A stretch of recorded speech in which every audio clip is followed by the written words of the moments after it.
आप इस एक साल को देखें जिसमें कोरोना पैंडेमिक मार्च से बाद धनाधन बैंक को प्राइवेट करना, हमारे रेलवे को बेचना, रेलवे को प्राइवेट करना, पहले हुआ था 6 साल में ऐसा? 6 साल में सरकार सोई हुई थी और अब कुछ नहीं दिखा। तो अब देखा कि अब चलो किसानों का, क्योंकि लोग इंसान 3 टाइम तो अनाज खाता है ना, तो किसानों पे वार कर दिया।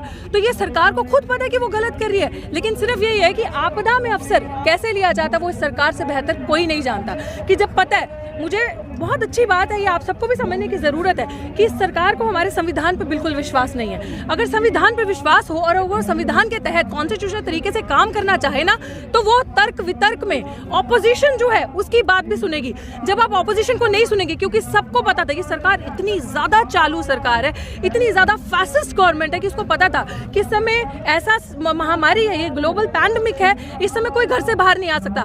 सबके ऊपर लॉकडाउन लगा दिया। जहां इनकी रैलीज होनी है, जहां पे इनका प्रचार चलना है, वहां पे कोई लॉकडाउन नहीं, वहां पे कहीं कोरोना नहीं है। लेकिन इनको पता है आप लोग बाहर नहीं आ सकते, आप लोग अपनी आवाज नहीं उठा सकते, तो चलो इसमें जो बेचना है पूंजीपतियों के लिए वो बेचते जाओ। ये बड़ा चलाया था ना कोरोना के टाइम पे हमारे प्रधानमंत्री जी ने, आत्मनिर्भर भारत। वो आत्मनिर्भर भारत नहीं था, वो अंबानी अड्डानी निर्भर भारत था। अगर आप सोचें, क्योंकि सारा कुछ पूंजीपतियों के हाथ में दे दिया जाएगा तो वो आत्मनिर्भर नहीं रहोगे आप ऐसे पूंजीपतियों के ऊपर निर्भर हो जाओगे कि वो जैसे कुत्ता और मालिक का होता है कि रोटी डाली तो खाओगे, रोटी नहीं देगा तो नहीं खाओगे। तो ये किया है सरकार ने।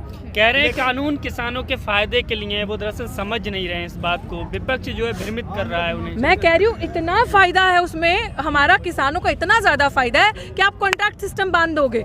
कॉन्ट्रैक्ट सिस्टम बांध दिया, आप समझ रहे हो जो कॉन्ट्रैक्ट दूसरा बिल पड़ा है ना, जब कॉन्ट्रैक्ट फार्मिंग होगी तो आप मुझे बोलेंगे गेहूं लगाओ, आपका गेहूं या जो भी धान आप मुझे बोलेंगे वो लगाने के लिए मैंने लगा दी वो धान। कल को आप मुकर गए, आपने उस प्राइस पे मुझसे नहीं खरीदा, क्योंकि सरकार एमएसपी की गारंटी दे रही है, नहीं दे रही ना, जो हम मांग रहे हैं, जिसको हम कह रहे हैं लॉ बनाइए, नहीं कर रही ना। आपको मैंने एम्प्लॉय रखा, आपने मेरे से कॉन्ट्रैक्ट साइन किया, मैं हूं पूंजीपति, आपको मैंने 10-25 हजार रुपए रखा, मैं एंड में आपको 10,000 देती हूँ, क्या लड़ लोगे आप मेरे पे? लड़ सकते हो? नहीं लड़ सकते। उस बिल के अंदर पढ़ो, आप कोर्ट तक नहीं जा सकते हो। क्या कर लेगा एसडीएम? जब एसडीएम इनका, कोर्ट इनका, वकील, जज सब इनके हाथ में, तो आप क्या करोगे? गोदी मीडिया पूरी पत्रकार इनके, देखा ना अर्नब गोस्वामी, फेक रेटिंग, पैसा खिलाकर आप फेक रेटिंग लेकर आ रहे हो। अभी देखा ना आपने कल का न्यूज। तो जब सब कुछ इनका है, सारा पूरी सरकार from the top to the bottom झूठ से है चल रही, तो आप क्या कर लोगे? तो जब आपके पास ना एमएसपी है, ना आपके क्रॉप्स का गारंटी है, आप हमारी सरकारी मंडियों को खत्म करके प्राइवेट प्लेयर्स को लेकर आ रहे हो, तो हम कहाँ जाएंगे?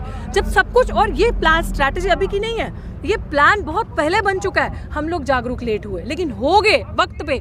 ये किसान आंदोलन नहीं, ये जन आंदोलन बन चुका है। वो भी हम इतने सही मूवमेंट पे, इन्होंने सोचा नहीं था ये वाइब्रेशन होगी मूवमेंट के अंदर, ये इनकलाब होगा, क्योंकि इनको लगा मोदी जी हर काम रात को करते, हर जुमला फेंका, थोड़ा बहुत चिल्लम चिल्ली करेंगे, खत्म हो जाएगा। जैसे CA/NRC के टाइम पे पूरा आंदोलन कोरोना के डर से हटा दिया, इनको लगा यहाँ पे भी ऐसा होगा, लेकिन ये सोचा नहीं था इन्होंने कि यहाँ पे ये हाल होगा किसानों का। कि किसान, अभी देखो आप क्या है, 40 किसानों ने, जत्थेबंदियों ने, जितने भी लीडर थे, दिया ना मोदी जी को पत्र लिख के, दिया ना गवर्नमेंट ऑफ इंडिया को।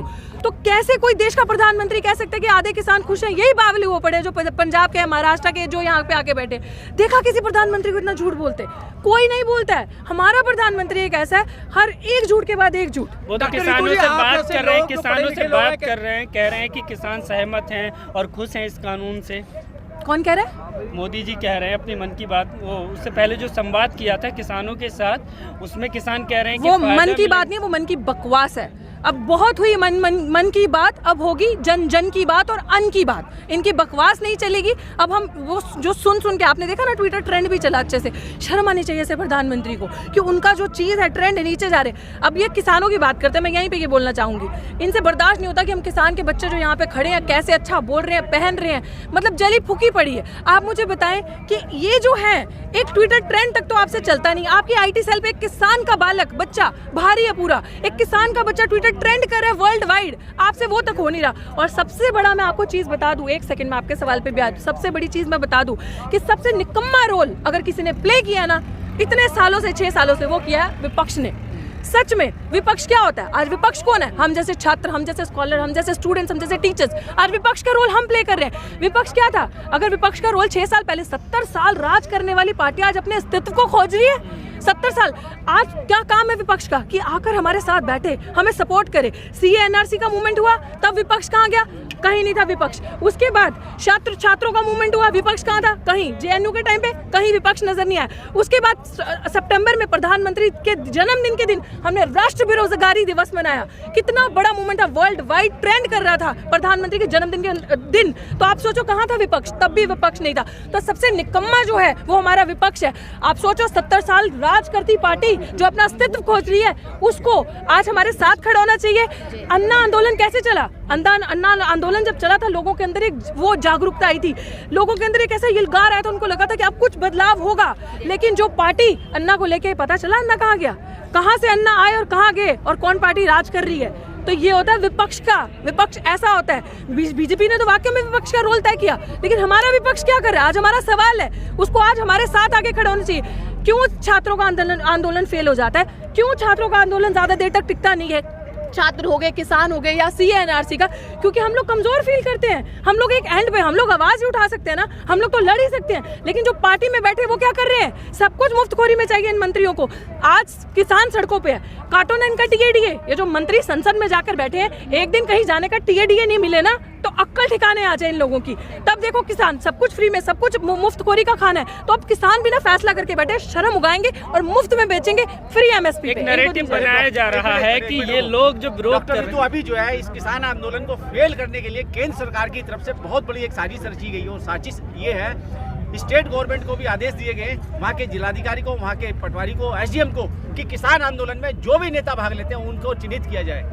ये क्या इस घर घर जाके उन लोगों को चिन्हित किया जा रहा है? क्या इस मामले से किसान आंदोलन फेल होगा? बिल्कुल नहीं। इट्स नॉट मंत्रीज मूवमेंट, इट्स नॉट नेताओं का मूवमेंट, इट्स नॉट सरकार मूवमेंट, इट्स जनताज मूवमेंट। ये मास मूवमेंट है, ये जनता का प्रोटेस्ट है, जिसमें हम जैसे स्टूडेंट एक्टिविस्ट हैं, स्कॉलर्स हैं, टीचर्स हैं, जिसमें हर एक किसान, बड़े से बड़ा लेके 70-80 साल का बूढ़ा, माएँ बहनें, बच्चा किसान 30 साल की उम्र का, सब हैं। तो ये मास का मूवमेंट है और ये कॉन्स्टिट्यूशनल राइट है हमारा, right to protest, peaceful protest. और यहाँ पे आपने देखा होगा, आपने 30 साल के बाद ऐसा नमूना पेश हुआ है, एक एग्जाम्पल है।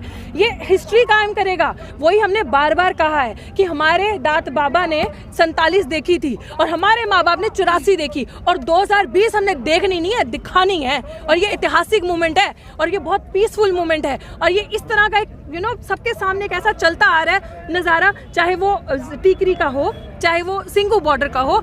आपको क्या करना है? यहाँ पे कोई जो इन्होंने खालिस्तानी एक मूवमेंट चलाया, वो तो पागल है जब हम उस डिबेट में जाए भी, क्योंकि वो अपने मैच पे, अपनी पिच पे हमें खिला रहे हैं। We don't have to play.